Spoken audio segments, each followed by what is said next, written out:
તો આરીધર બોરીધર ગામ દેવાત બોધર ગામ અને દેવાત બોધર સુમનબેનના જૌતલિયા ભાઈ સુમનબેન જૂનાગઢના મહારાણી એના જૌતલિયા ભાઈ હતા. તેથી દરબારમાં માવતર બનતા દેવાત બોધર માવતર બનેલા એના આફત આવી કે રાનો વૈષ્ણવ ત્યારે દરવાજા જૂનાગઢના બંધ કીધા. રાનો વૈષ્ણવ દીકરાનો જન્મ થયો તો નવગણ હતો, બરાબર, નવગણ નાનો જૂનાગઢના શહેરે દરવાજા બંધ થયા.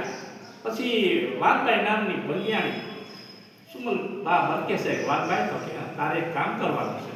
એ કે બોલો ને બા, શું કામ? એ કે અમારી માથે આગળ આફત પડી છે અને અમારો રાનો વૈષ્ણવ તો મારા દીકરા નવગણને આળીધર બોડીધર ગામ દેવાત બોધર ના મારા જીવનો માંડેલો ભાઈ છે અને એને ઘેરે મારા દીકરાને ઉગલાને મૂકવા જવાનું, નવગણને મૂકવા જવાનું. અરે ભાઈ એમાં હું પણ હું કેમ જાઉં કે કારણ દરવાજા ચારે પર બંધ થઈ ગયા છે, ચારે દરવાજા હું નીકળીશ કેમ?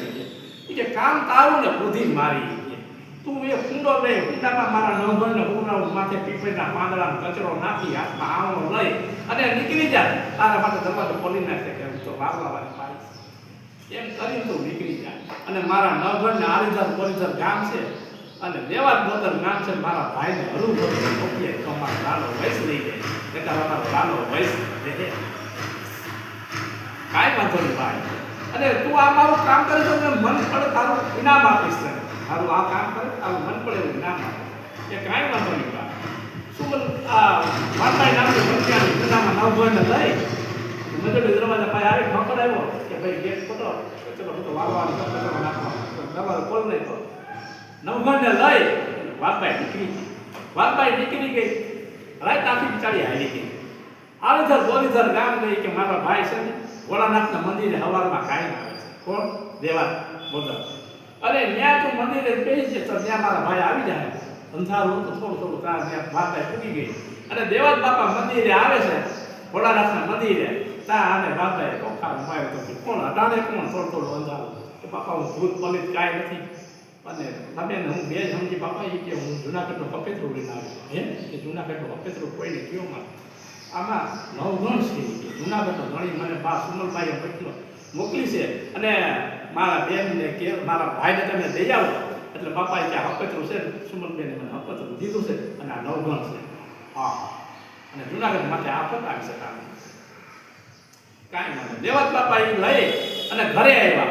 ઘરે આવ્યા તે પોતાનો દીકરો એક ઉગલો અને એક દીકરી જાહલ, બે બેન ભાઈ. પણ જાહલ દીકરી ઝીણકી હતી. આયરાણીને જાહલ દીકરી જાવે છે. એક સાથીએ નવગણને ધવરાવે અને એક સાથી જાહલને ધવરાવે છે અને ઉગલા જાહલને આ નવગણને મોટો કરે છે દેવાત બાપા. આજ્ઞાનો કાયમ મોટો, આજ્ઞાનો કાયમ મોટો. જૂનાગઢમાં કે ખેદાન જૂનાગઢ ખેદાન મેદાન છે કે રાનો વૈષ્ણવ રહી ગયા. જૂનાગઢ ખેદાન મેદાન કરી રાનો વૈષ્ણવ થઈ ગયા. દેવાત બાપાને ત્યાં જૂનાગઢનો ધણી નવગણ મોટો થાય છે. હવે મોટો થાય છે એમાં દેવાત બાપાની ત્રણ ભાઈઓ જમીનના ભાગપાડા ભાઈઓમાં વાંધા પડ્યા જમીનમાં એકાબીજાને. એમાં પાસા નામનો ભાઈ હતો, પાછો ભાઈ ફૂટ્યો. પાછો આ ભાઈ આવીને ફૂટ્યો એને જૂનાગઢની કચેરી આવીને બાપુને વાત કરે કે બાપુ તમે કહો ને કે જૂનાગઢનો વૈશ નથી, જૂનાગઢનો વૈશ રહી ગયો છે. ક્યાં છે? તો કે મારા ભાઈ દેવાત બોધરને મોટો થાય છે, તમારા જૂનાળાનો દુશ્મન છે. અરે ના હોય કે હા એ કે જાવડી કે મોકલો સિપાહીને હમણાં હાજર કરશે કે પેલા તો ત્યાં દેવાત બોધરને હાજર કરો. ત્યાંથી સિપાહીઓ ગયા દેવાત બાપાને આરીધર બોરીધર ગામ દેવાત બાપાને લઈ આવ્યા કચેરીમાં. કચેરીમાં લઈ આવ્યો ભાઈ પાછો બહાર બેઠો હતો. દેવાત બાપા સમજી ગયા કે તે આના જ કામ છે. હોશિયાર માણસ હતા તેથી ભણતર નથી પણ ગણતર હતી કે જુનાળાના દુશ્મન અમારો દુશ્મન તમારીને મોટો થાય. હા બાપુ મારીને મોટો પણ મોટો થાય મારે તમને હોપવા આવવાનો હતો પણ આ મારો ભાઈ ઉતાવળો થઈ ગયો. એટલે બેન પકડી લીધા ને કે આના જ કામ હશે કે મારો ભાઈ ઉતાવળો થઈ ગયો તે તમને આવી કહી ગયો. બાકી હું તમને હરું હોપવાનો જ હતો એ કાંઈ વાંધો તો જાઓ કે મારા દુશ્મનને હાજર કરો એ કે સિપાહીને મોકલે કે બાપા એમ આયરાણી નહીં મોકલે હો કે એમ નહીં મોકલે, મારે ચિઠ્ઠી લખવી પડશે. દેવાત બાપા ભરી કચેરીમાં ચિઠ્ઠી લખે છે કે આયરાણી રાહ રાખીને વાત કરે.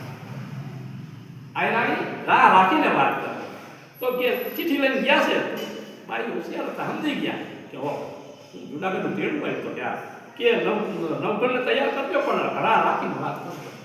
એટલે નવઘણને રાખી લીધો અને પોતાનો દીકરો ઉગલાને તૈયાર કર્યો. ઉગલાને તૈયાર કર્યો, નવરાવી ધોરાવી સારા કપડાં પહેરી. તો નવઘણ કે બા મારે જવું છે.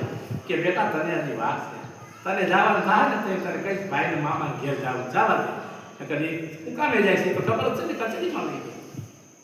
એ તો લઈ આવ્યા બે સિપાહીઓ કે લેવો બાપુ આ જુનાગઢ દુશ્મનને લઈ આવ્યા. અરે ના બાપુ એ ગયા આ તો એનો દીકરો છે. હે એ કે આપણે કાકો હતો વખતે જ ને કે આપણે એનો દીકરો છે, આ નવઘણ નથી. તો કેની ખાતરી છે દેવી કે દેવત બાપાને તલવાર આપે હતો લેવા તલવાર ઉતારી લેવાનું માથું. તો બાપે ફટનારી તલવાર કાઢી અને દેવત બાપાએ માથું ઉતાર્યું. તોય એનો ભાઈ પાછો કહે છે કે બાપુ જળના કલેજા તો હંમેશા કથાણ જોઈએ. બાકી હમણાં મારી ભાભીને ભરી કચેરીમાં બોલાવો, હમણાં ધાંધિયા નાખી બોલાવો, હમણાં ખબર પડશે. જો ભલો ભલાઈ નથી મૂકતો, બુરો ભૂલાઈ નથી મૂકતો, હગા ભાઈ જ છે. તો ભરી કચેરીમાં બે સિપાહીઓ નીકળ્યા, જાઓ આયરાણીને હાજર કરો. એ લાલ ઘૂમતે લાલ ઊંધી ઓઢી છે, ખીલખાપનું કાપડું પહેરશે, સાતી લગી જાય અને ભરી કચેરીમાં આયરાણી આવે. બોલો બાપુ આની કે આખું કાઢી તમે આખું કચરી નાખો. આખુંના દોરા આખું તો ઉતારી લીધું. આખુંના દોરા કાઢી આયરાણી ભરી કચેરીમાં કચરી નાખે. પેટના દીકરો છે. કોઈ ઓલો પાછો કહે છે બાપુ તમને અમુક ખબર મારી ભાભી તો લાજમાં રોવે છે. હે કે લાજમાં રોવે છે અને ભરી કચેરીમાં કે જોઉં બાપુ હું રોઉં છું. અને ત્યાં હોરખ્યામાં લાઈટ ગઈ કે જોઈ લો બાપુ હું રોઉં છું. અમારો દીકરો કે તમારો જોઈ ગયો ત્યાં ભરી કચેરીમાં લાઈટ મુસ્કાવી નથી. પછી એને થોડુંક એમ થઈ ગયું કે ના ના.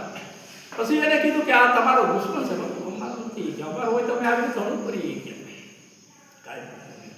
પછી બધું વસ્તુ વીતતી ગયું અને વા બોલો ભાઈ દેવાત બાપા દીકરી જહાલના લગ્ન કરે. જહાલના લગ્ન કરે પણ જેવા ન કર તેવા મારી કે શિયાળે દેશમાં મારો આયા રહેવો નથી.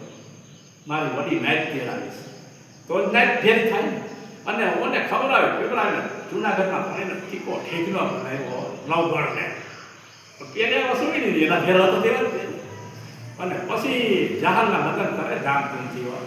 ધામધૂમથી લગ્ન કરી અને જહાલ જવતર ઓમાય છે. જહાલના જવતરીઓ ભાઈ તો નથી, પોતાનો ભાઈ તો નથી. પછી એને નવઘણ જવતર ઓમે છે અને બેન માગ લીધી. તો કે બેન ભાઈ કે મારું કાપડું બાકી, મારે જેથી ભીડ પડે ને તેથી હું તારી પાસે માગીશ, બાકી મારું કાપડું બાકી. અને જવતર ઓમે છે, જહાલને વરાવે છે. અને પછી નાઈટ બધી ચાલતી થાય દેવાત બાપા કે બાપા કોઈ જાતા નહીં, મારે નાઈટનું કામ છે. અને બધા એક રાત રોકાઈ જાય, આખી નાઈટને રોકી દીધી કે બાપા આવું બધું કામ છે. જહાલને તો વરાવી દીધી, હવે શું કામ પછી કહે છે કે બાપા જો જે મેં કામ કર્યું એની હું તમને વાત કરું છું. જૂનાગઢની ગાડીએ મોકલો ને તમે મારા કોઈના દીકરા ઉગલાને અને આ તો જુનાળાનો ધણી છે. અને હવે તમે બધા આવ્યું હાલો મારા ઘેરા અને જૂનાગઢની રાજ તિલક અને રાજની ગાદીએ નવઘણને બેહાડો છે. રાજ તિલક કરાવ્યું છે અને આખા પંથકના આયરું આવી ગયા. હો ભાઈ આખા પંથકના આયરું લઈ અને અહીંયા જૂનાગઢ કાલવા સપમાં આવે અને રાજ ગાદીએ બેહારે નવઘણને અને તિલક દેવરાવે.